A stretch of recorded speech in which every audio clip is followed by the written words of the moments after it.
10 first aid mistakes explained by a professional. When someone's in danger, of course, people rush to help. But even if these good Samaritans mean well and are being very brave and selfless, they can end up putting the victim in even more danger if they don't know how to properly administer first aid. That's why it's crucial to avoid these 10 common and very dangerous mistakes and learn what you should do instead. Be sure to click that subscribe button and turn on post notifications to join the bright side of life. Number 10. Tilting your head back during a nosebleed. Nosebleeds can be common since there's so many blood vessels in the nose that are highly sensitive to things like dry air and, well, fingers. There are some situations where nosebleeds are caused by an underlying health issue, in which case you'd need to seek advice from a medical professional. No matter what the reason, we've all been told to tilt our head back whenever we have a nosebleed. But it's high time to ditch this old habit. Tilting your head back can make the blood travel from your nose to your throat, which means you could find yourself choking on or swallowing blood. The best thing to do instead is to apply steady pressure to the bridge of your nose for at least 20 minutes. You'll have to breathe through your mouth this whole time, but you'll safely stop the bleeding.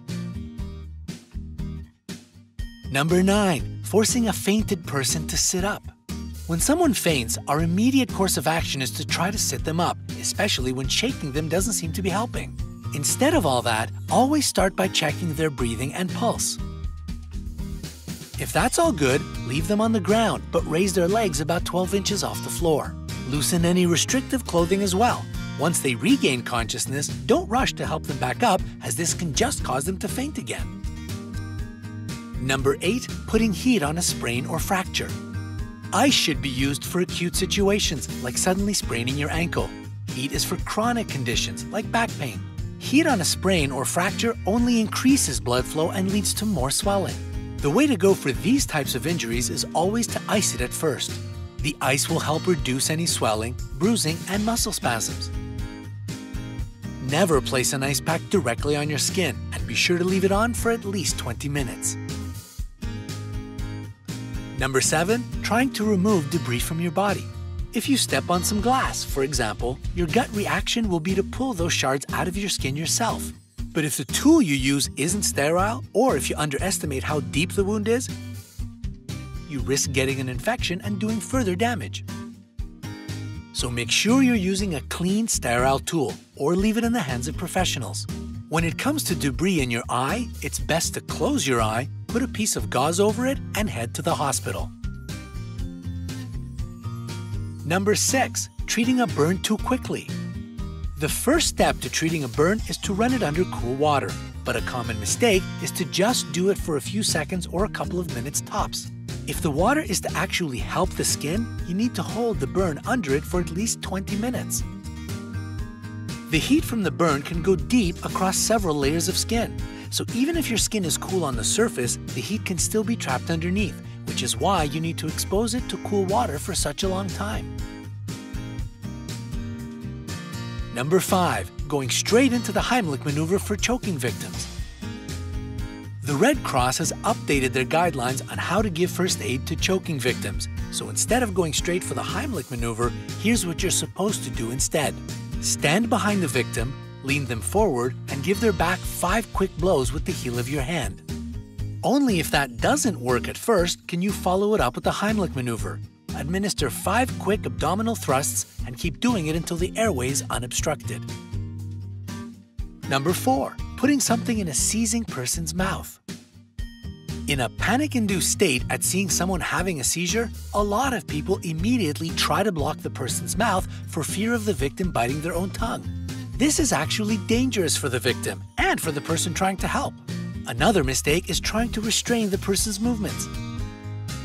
The thing to do instead is to turn the person over onto their side, which will help them breathe easier. Also, clear out the area of any dangerous objects the victim could hurt themselves on. Most seizures only last no more than 5 minutes, so you have to stay calm. If it goes past that, however, it's time to call for help. Number 3. Prioritizing mouth-to-mouth resuscitation for heart attack victims. When it comes to cardiac conditions like a heart attack, the first step is to always dial emergency medical services. Then administer chest compressions or CPR. According to the American Heart Association, CPR can double or even triple the chances of someone's survival. Even if the victim isn't breathing and there isn't a heartbeat, the body has enough oxygen that you can help it circulate thanks to CPR. A common mistake is to think that mouth-to-mouth resuscitation is more important than chest compressions. But that's not the case according to the guidelines for CPR set by the American Heart Association. So, now you know that if a person near you collapses from a cardiac condition, focus on chest compressions and don't go near their face.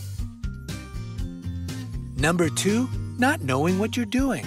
Again, Good Samaritans mean well when it comes to helping someone in an emergency situation.